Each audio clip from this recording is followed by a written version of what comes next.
ಅಲ್ಲಿ ಶಾಸಕ ಧ್ವನಿತಿದ್ದ ನೋಡಿದರೆ ಗಟ್ಟಿ ಧ್ವನಿತಿದ್ದು ನೋಡಿದರೆ ಇವತ್ತು ಚಿಕ್ಕೋಡಿ ಮತ್ತು ಗೋಕಾಕ ಜಿಲ್ಲಾ ಘೋಷಣೆ ಮಾಡ್ತಾರೆ ಮುಖ್ಯಮಂತ್ರಿಗಳು ಅಂತಕ್ಕಂಥ ವಿಶ್ವಾಸ 100ಕ್ಕೆ 100 ನಮಗದೆ. 30 ವರ್ಷದಿಂದ JH ಪಟೇಲ್ ಅವರು ಚಿಕ್ಕೋಡಿ ಜಿಲ್ಲಾ ಮಾಡಬೇಕು ಅಂತ ತಿಳ್ಕೊಂಡು ಏನೋ ಘೋಷಣೆ ಮಾಡಿದ್ರು, ಆಗಿತ್ತು, ಚಿಕ್ಕೋಡಿ ಜಿಲ್ಲೆ ಆಗಿತ್ತು. ಕೆಲವು ತಾಂತ್ರಿಕ ದೋಷಗಳಿಂದ ಅಡಚಣೆಗಳಿಂದ ಆಗಿಲ್ಲ. ಆದರೆ ಈಗ ಮತ್ತೆ ಏನೂ ತೊಂದರೆ ಇಲ್ಲ. ಈಗ ಆಗಿನ ಶಾಸಕರು ಬೇರೆ, ಈಗಿನ ಶಾಸಕರು ಬೇರೆ, ಆಗಿನ ಜಿಲ್ಲಾ ಉಸ್ತುವಾರಿ ಮಂತ್ರಿ ಬೇರೆ, ಈಗಿನ ಮಂತ್ರಿ ಬೇರೆ. ಈಗಿನ ಜಿಲ್ಲಾ ಉಸ್ತುವಾರಿ ಮಂತ್ರಿಗಳು ಕೂಡ ಆಮೇಲೆ ಈಗ ಭಾಗದ ಶಾಸಕರು ಕೂಡ ಇದಕ್ಕೆ ಸಂಪೂರ್ಣ ಒಪ್ಪಿಗೆ ಕೊಟ್ಟಿದ್ದಾರೆ. ಮಾಜಿ ಶಾಸಕರು ಕೂಡ ಮಂತ್ರಿಗಳು ಕೂಡ ಈಗಾಗಲೇ ಜಿಲ್ಲಾ ಚಿಕ್ಕೋಡಿ ಆದ್ರೆ ಈ ಭಾಗಕ್ಕೆ ಅನುಕೂಲ ಆಗ್ತದೆ ಅನ್ನೋ ಮಾತನ್ನು ಹೇಳಿದ್ದಾರೆ. ಕೊನೆ ದಿನ ಅಲ್ಲಿ ಶಾಸಕ ಧ್ವನಿತಿದ್ದ ನೋಡಿದರೆ ಗಟ್ಟಿ ಧ್ವನಿತಿದ್ದು ನೋಡಿದರೆ ಇವತ್ತು ಚಿಕ್ಕೋಡಿ ಮತ್ತು ಗೋಕಾಕ ಜಿಲ್ಲಾ ಘೋಷಣೆ ಮಾಡ್ತಾರೆ ಮುಖ್ಯಮಂತ್ರಿಗಳು ಅಂತಕ್ಕಂಥ ವಿಶ್ವಾಸ 100ಕ್ಕೆ 100 ನಮಗದೆ. ಆದರೆ ಮಾಡ್ಬೇಕು. ಉತ್ತರ ಕರ್ನಾಟಕಕ್ಕೆ ಬಂದದ್ದು ಅದಕ್ಕಂದ್ರೆ ಪಿಕ್ನಿಕ್ಗಾಗಿ ಅಲ್ಲಿ ಬಂದಿಲ್ಲ ಅವ್ರು ಇಲ್ಲಿ ಕೆಲಸ ಇಲ್ಲಿ ಏನು ಸಮಸ್ಯೆಗಳದಾವು ಅನ್ನೋದನ್ನು ತಿಳ್ಕೊಂಡು ಮಾಡ್ಲಿಕ್ಕೆ ಬಂದಿದ್ದಾರೆ. ಈಗಾಗಲೇ ನಮ್ಮ ಮಹಾಲಕ್ಷ್ಮಿ ಆತ್ಮೀಯ ಯೋಜನೆ ಇರ್ಬೋದು, ಕರಗಾವಿ ಆತ್ಮೀಯ ಯೋಜನೆ ಇರ್ಬೋದು, ಇನ್ನೊಂದು ಹನುಮಾನ್ ಆತ್ಮೀಯ ಯೋಜನೆ, ಇದ್ರ ಬಗ್ಗೆಯೂ ಕೂಡ ಅವರು ಪೂರ್ಣ 3 ಆತ್ಮೀಯ ಯೋಜನೆ ಆಗಬೇಕು ಮತ್ತು ನಮ್ಮ ಚಿಕ್ಕೋಡಿ ಜಿಲ್ಲಾ ಘೋಷಣೆ ಇವತ್ತು ಮಾಡಬೇಕು. ಮತ್ತು ಇವತ್ತು ಘೋಷಣೆ ಅವ್ರು ಮಾಡಲಿಲ್ಲ ಅಂತಂದರೆ ಮುಂದಿನ ದಿನದಲ್ಲಿ ಮತ್ತೆ ನಾವು ಚಿಕ್ಕೋಡಿ ಜಿಲ್ಲಾ ಹೋರಾಟ ಸಮಿತಿಯವರೆಲ್ಲ ಕೂಡಿಕೊಂಡು ಆಮೇಲೆ ಎಲ್ಲ ಶಾಸಕರನ್ನು ಒಂದು ಕಡೆ ಎಲ್ಲ ನಾವು ಕೂಡಿಕೊಂಡು ನಾವು ಪ್ರತ್ಯೇಕ ರಾಜ್ಯದ ಘೋಷಣೆಯನ್ನು ಮಾಡಲಿಕ್ಕೆ ನಾವು ತಯಾರಾಗ್ತೀವಿ. ಪ್ರತ್ಯೇಕ ರಾಜ್ಯ ಬೇಡಿಕೆ ಇಡಕ್ಕೆ ಶುರು ಮಾಡ್ತೀವಿ. ನಮ್ಮ ಜಿಲ್ಲಾ ಬಂದ್ ಮಾಡ್ತೀವಿ. ಮುಂದೆ ಜಿಲ್ಲಾ ಮಾಡೋದು ಬೇಕಾಗಿಲ್ಲ ನಮಗೆ. ನಮ್ಮದು ಇದೇನು ಕಿತ್ತೂರು ಕರ್ನಾಟಕ ಏನಿದೆ ಇದು ಪ್ರತ್ಯೇಕ ಆಗಲಿ ಅಂತ ತಿಳ್ಕೊಂಡು ನಾವು ಆ ನಿಟ್ಟಿನೊಳಗೆ ಹೋರಾಟ ಶುರು ಮಾಡ್ತೀವಿ. ಜಿಲ್ಲಾ ಬಂದ್ ಮಾಡ್ತೀವಿ ಸರ್. ಈಗಾಗಲೇ ಇವರು ಬಹಳಷ್ಟು ವರ್ಷಗಳಿಂದ ಇವರು ಹುಕ್ಕೇರಿ ಆಗಲಿ, ಅರಬಾವಿ ಆಗಲಿ, ಇವರು ಸಂಜೀವ್ ಬಡಿಗರ್ ಆಗಲಿ ಇಂಥವರೆಲ್ಲ ಸುಮಾರು ಸಂಘಟನೆಯವರು ಬಂದು ಹೋರಾಟ ಮಾಡ್ತಾನೆ ಅಂತ. ಇಲ್ಲ ಪಾಪ ಅವರು ಚಿಕ್ಕೋಡಿ ಹೋರಾಟ ಸಮಿತಿಯವರು ಮತ್ತು ನಮ್ಮ ರಕ್ಷಣಾ ವೇದಿಕೆಯ ಎಲ್ಲ ಪದಾಧಿಕಾರಿಗಳು, ರೈತ ಸಂಘದ ಮಹಿಳಾ ಘಟಕದ ಪದಾಧಿಕಾರಿಗಳು, ರೈತ ಸಂಘದ ನಮ್ಮ ರೈತ ಎಲ್ಲ ಪದಾಧಿಕಾರಿಗಳು ಬಹಳಷ್ಟು ನಮ್ಮ ಈ ಒಂದು ಹೋರಾಟ ಸಮಿತಿ ಬೆಂಬಲವನ್ನು ಮತ್ತು ಸಹಕಾರವನ್ನು ನೀಡಿದ್ದಾರೆ. 30 ವರ್ಷದಿಂದ ಸಹಕಾರ ಬಂದಿದ್ದಾರೆ. ಆಮೇಲೆ ಇವರು ಕೂಡ ಮನೆ ಮಠ ಎಲ್ಲ ಬಿಟ್ಟು ಎಲ್ಲಿ ಒಂದು ಅಧಿವೇಶನ ಶುರು ಆಗ್ತದೆ 10-12 ದಿನವರೆಗೆ ಇದೇ ಒಂದು ಬಸ್ ಸರ್ಕಲ್ದೊಳಗೆ ಅವರು ಪ್ರತಿಭಟನೆ ಉಪವಾಸ ಸತ್ಯಾಗ್ರಹ ಮಾಡ್ಕೊಂಡು ಬಂದಿದ್ದಾರೆ. ಈಗಾಗಲೇ ನಮ್ಮ ಚಿಂಚಣಿ ಹಿಂದಿನ ಶ್ರೀಗಳು ಅವರು ಕೂಡ ಹೋರಾಟ ಮಾಡಿ ಲಿಂಗೈಕ್ಯರಾಗಿದ್ದಾರೆ. ಸಂಘಪುರವರು ಕೂಡ ಹೋರಾಟ ಮಾಡಿದ್ದಾರೆ. ಅವ್ರ ಆತ್ಮಕ್ಕೆ ಶಾಂತಿ ಸಿಗಬೇಕಾಗಿತ್ತು ಅಂದರೆ ಇವತ್ತು ಚಿಕ್ಕೋಡಿ ಜಿಲ್ಲಾ ಆಗಬೇಕು.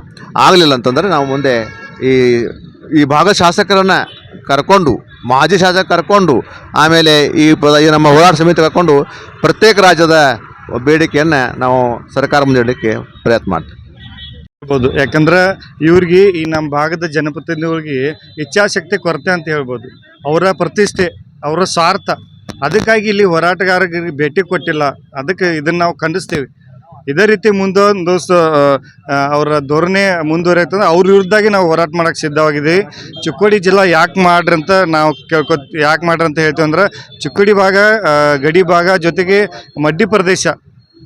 ಇಲ್ಲಿ ಗಣೇಶ್ ಹುಕ್ಕೇರಿ ಸಾಹೇಬ್ರು ಹೇಳ್ತಾರೋ ಚಿಕ್ಕೋಡಿ ತಾಲೂಕು ಭಾಳಷ್ಟು ಅಭಿವೃದ್ಧಿ ಆಗೈತೆ ಅಂತ ಹೇಳ್ತಾರೆ. ಆದರೆ ನಾವೇನು ಹೇಳ್ತೀವಿ, ನೀವು ಬೇರೆ ತಾಲೂಕಿಗೆ ಹೋಲಿಸಿ ನೋಡ್ರೆ ಇದು ಚಿಕ್ಕೋಡಿ ಅಭಿವೃದ್ಧಿ ಆಗಿಲ್ಲ ಅಂತ ನಾವು ನೋಡ್ತೇವೆ, ಕಾಣ್ತೇವೆ. ಚಿಕ್ಕೋಡಿ ಅಭಿವೃದ್ಧಿ ಆಗಿಲ್ಲ. ಚಿಕ್ಕೋಡಿ ಅಭಿವೃದ್ಧಿ ಆಗಬೇಕಾದ್ರೆ ಪ್ರತ್ಯೇಕ ಚಿಕ್ಕೋಡಿ ಜಿಲ್ಲಾ ಆಗಬೇಕು. ಹೆಚ್ಚು ಅನುದಾನ ಬಂದ್ರೆ ಮಾತ್ರ ಜಿಲ್ಲಾ ಆಗಕ್ಕೆ ಸಾಧ್ಯ ಆಗ್ತೈತಿ. ಗಣೇಶ್ ಹುಕ್ಕೇರಿ ಸಾಹೇಬ್ರು ಹೇಳ್ತಾರೋ ನಮ್ಮ ಚಿಕ್ಕೋಡಿ ಭಾಗ ಸಾಕಷ್ಟು ಅಭಿವೃದ್ಧಿ ಆಗತೈತಿ, ಅನುದಾನ ಕೂಡ ಅದರತ್ತ ಹೇಳ್ಕೊತ ಹೋಗ್ತಾರೆ. ನಾವೇನು ಹೇಳ್ತೀವಿ, ಈ ಭಾಗ ಅಭಿವೃದ್ಧಿ ಆಗಬೇಕಾದ್ರೆ, ಈ ಭಾಗ ನೀರಾವರಿ ಆಗಬೇಕಾದ್ರೆ, ಈ ಭಾಗ ಎಜುಕೇಷನ್ವಾಗಿ ಬೆಳಿಬೇಕಾದ್ರೆ ಮತ್ತು ಉದ್ಯೋಗ ಹೆಚ್ಚು ಸೃಷ್ಟಿ ಆಗಬೇಕಾದ್ರೆ ಅನಿವಾರ್ಯವಾಗಿ ಚಿಕ್ಕೋಡಿ ಜಿಲ್ಲಾ ಆದ್ರೆ ಮಾತ್ರ ಚಿಕ್ಕೋಡಿ ಜಿಲ್ಲಾ ಅಭಿವೃದ್ಧಿ ಆಗಕ್ಕೆ ಸಾಧ್ಯ ಆಗ್ತೈತಿ. ಇವರ ಕೊನೆ ದಿನ ನಾವು ಇವತ್ತೊಂದು ಲಾಸ್ಟ್ ದಿವಸ ಐತೆ. ಈ ಲಾಸ್ಟ್ ದಿವಸನಾಗ ಅವರ ಸದನದಾಗ ಅಧಿವೇಶನದಾಗ ಘೋಷಣೆ ಮಾಡಲಿಲ್ಲ ಅಂದ್ರೆ ಈ ಭಾಗದ ಜನಪ್ರತಿನಿಧಿಯಾಗಿ ಸರ್ಕಾರ ವಿರುದ್ಧವಾಗಿ ನಿರಂತರವಾಗಿ ನಮ್ಮ ಹೋರಾಟ ಇರ್ತೈತೆ ಅಂತ ತಮ್ಮ ವಾಹಿನಿ ಮುಖಾಂತರ ನಾ ಸರ್ಕಾರಕ್ಕೆ ಈ ಭಾಗದ ಮುಂದಿನ ತೆಲಂಗಾಣ ಪ್ರತ್ಯೇಕ ಯಾವ ರೀತಿಯ ರಾಜ್ಯಕ್ಕೆ ಹೋರಾಟ ಮಾಡಿದಾರಲ್ಲ ಅದೇ ರೀತಿ ಮುಂದೊಂದು ದಿವಸ ಈ ಭಾಗದಾಗ ದಂಗೆ ಹೇಳುವಂಥ ಸಂಭವ ಇದೆ. ತಕ್ಷಣ ಸರ್ಕಾರ ಈ ಭಾಗದ ಜನಪ್ರತಿನಿಧಿ ಎಚ್ಚರಿಸ್ಕೊಳ್ಳಿ ಅಂದ್ರೆ ಎಲ್ಲ ಕಡೆ ದಂಗೆ ಎದ್ದ ಸರ್ವನಾಶ ಆಗ್ತೈತೆ ಅಂತ ನಾ ಹೇಳಕ್ಕೆ ಇಷ್ಟಪಡ್ತೀನಿ. 30-40 ವರ್ಷ ಬೇಕು, ನಾಚಿಗೆ ಬರ್ಬೇಕು ಇವರಿಗೆ. ಒಂದು ಚಿಕ್ಕೋಡಿ ಒಂದು ದಿವಸನಾಗ ಒಬ್ಬೊಬ್ಬರು ಜಿಲ್ಲಾ ಮಾಡ್ತಾರೆ. 40 ವರ್ಷ ಬೇಕೇನ್ರಿ? ತೆಲಂಗಾಣ ಪ್ರತ್ಯೇಕ ರಾಜ್ಯ ಹೋರಾಟ ಟೈಮ್ದಾಗ 40 ವರ್ಷ ಹಚ್ಚಲಿಲ್ಲ. ಒಂದು ಜಿಲ್ಲೆ ಬಿಡೋಕ್ಕಾದ್ರೆ 40 ವರ್ಷ ಆಯ್ತು. ತಾಳ್ಮೆ ಪರೀಕ್ಷೆ ಮಾಡೋದಾರ ಹೋರಾಟಗಾರರು. ಇಷ್ಟು ವರ್ಷ ಶಾಂತಿಯುತವಾಗಿ ನಿಮ್ಮ ಹೋರಾಟ ನಡೆದಿತ್ತು. ಹಾ. ಕ್ರಾಂತಿ ಮಾಡೋರ ನೋಡ್ರಿ, ಡಿಸೆಂಬರ್ 31 ಒಳಗೆ ಮಾಡಲಿಲ್ಲ ಅಂದ್ರೆ ಕ್ರಾಂತಿ ಗ್ಯಾರಂಟಿನ. ಅವರ ಎಚ್ಚರಿಸ್ಕೊಳ್ಳಿಲ್ಲ ಅಂದ್ರೆ ಅವರ ಮನೆ ಮೇಲೆ ಕಲ್ಲು ಬೀಳ್ಬೋದು, ಅವ್ರ ಮನೆ ಮುತ್ತಿಗೆ ಹಾಕ್ಬೋದು, ಅವ್ರ ಕಚೇರಿ ಧ್ವಂಸ್ಕೊಳ್ಬೋದು. ಅವ್ರು ಈಗ ಹುಷಾರಾಗಬೇಕು. ಇವತ್ತು ಘೋಷಣೆ ಮಾಡಲಿ. ಸರ್ಕಾರ ವಿರುದ್ಧವಾಗಿ ನಿರಂತರವಾಗಿ ನಮ್ಮ ಹೋರಾಟ. ಮಾಡತ್ರಿ ಎಷ್ಟೋ ಹಿರಿಯರು ಹೋರಾಟ ಮಾಡಿ ಕೂಡ ಅಸನಿಗಿದ್ದಾರೆ.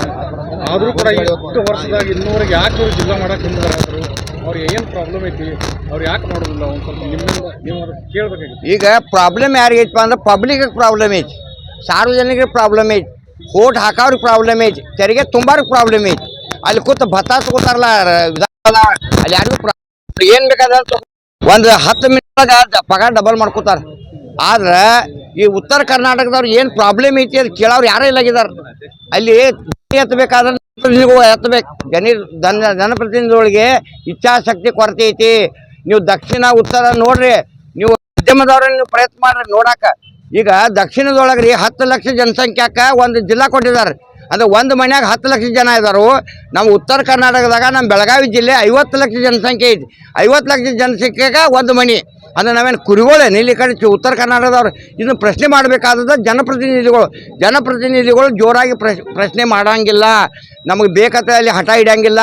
ಈಗ ಆನಂದ್ ಸಿಂಗ್ ಹಠ ಹಿಡಿದವ್ರ ವಿಜಯನಗರ ಜಿಲ್ಲಾ ಮಾಡ್ಕೊಂಡ್ರೆ ಅವ್ರು. ಮತ್ತು ದಕ್ಷಿಣದೊಳಗೆ ಮೈಸೂರು, ತುಮಕೂರು, ಸಣ್ಣ ಜಿಲ್ಲಾ ಇದಾವ್ರಿ, ಗದಗ ಅವೆಲ್ಲ ಮಾಡ್ಕೊಂಡಾರ್ರಿ.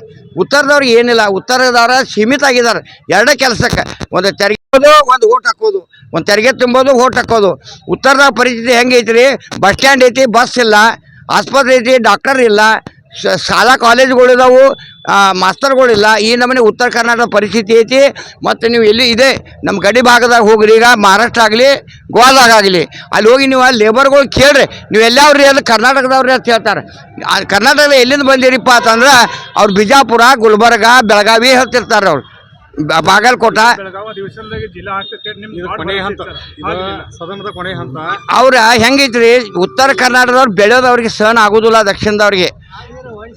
ಅದಕ್ಕೆ ಏನೈತಿ, ನಾವು ಚಿಕ್ಕೋಡಿ ಇವತ್ತು ಲಾಸ್ಟ್ ಡೇಟ್ ಐತಿ. ಜಿಲ್ಲಾ ಆಗಲಿಲ್ಲ ಅಂದ್ರೆ ಅಜ್ಜವ್ರ ಆಶೀರ್ವಾದದಾಗ, ಅಜ್ಜವ್ರ ನೇತೃತ್ವದೊಳಗೆ ನಾವು ಕಿತ್ತೂರು ಕರ್ನಾಟಕ ಪ್ರತ್ಯೇಕ ನಾವು ರಾಜ್ಯ ಬೇಡ್ತೀವಿ, ಬೆಳಗಾವಿ ನಾವು ರಾಜಧಾನಿ ಮಾಡ್ಕೋತೀವಿ. ಮತ್ತು ಅಲ್ಲಿ ಹೇಳೋದಾಗ ಏನು ಹೇಳಿದ್ರು, ಸುವರ್ಣಸೌಧ ಏನೈತಿ ಎರಡನೇ ಬೆಂಗಳೂರು ಮಾಡ್ತೀವಿ ಅಂತ ಹೇಳ್ತಾರೆ ಅವ್ರು. ಗೊತ್ತಾಗ್ತಿಲ್ಲ ರೀ, ಎರಡನೇ ಬೆಂಗಳೂರು ಮಾಡ್ತೀವಿ ಅಂತೀರಿ. ಸುವರ್ಣಸೌಧ ಆಗಿದ್ದಷ್ಟ ಫಕ್ತ ಖರ್ಚು ಮಾಡೋಕೆ, ಮೋಜು ಮಸ್ತಿ ಮಾಡೋಕೆ ಆಗೀತದ. ಉತ್ತರದೇನು ಅಭಿವೃದ್ಧಿ ಆಗಿಲ್ಲ. ಕೂಡಲೇ ಚಿಕ್ಕೋಡಿ ಜಿಲ್ಲಾ ಘೋಷಣೆ ಆಗಬೇಕು ಇವತ್ತು. ಇಲ್ಲ ತನ್ನ ಮುಂದೆ ಬರೋ ದಿವಸ ನಮ್ಮ ಉಗ್ರ ಹೋರಾಟಕ್ಕೆ ನಾವು ಸಿದ್ಧ ಆಗ್ತೇವೆ ತಮ್ಮ ವಾಹಿನಿ ಮುಖಾಂತರ ಹೇಳಿ. ಪ್ರತ್ಯೇಕ ರಾಜ್ಯ ಉತ್ತರ ಕನ್ನಡ ರಾಜ್ಯ ಭೀಮಪ್ಪ ಗಡಾದ ಇವರ ನೇತೃತ್ವದೊಳಗೆ ನಾವು ಹೋರಾಟ ಮಾಡ್ತೀವಿ ಅಂತ ಹೇಳಲಿಕ್ಕೆ ಇಷ್ಟಪಡ್ತೀನಿ.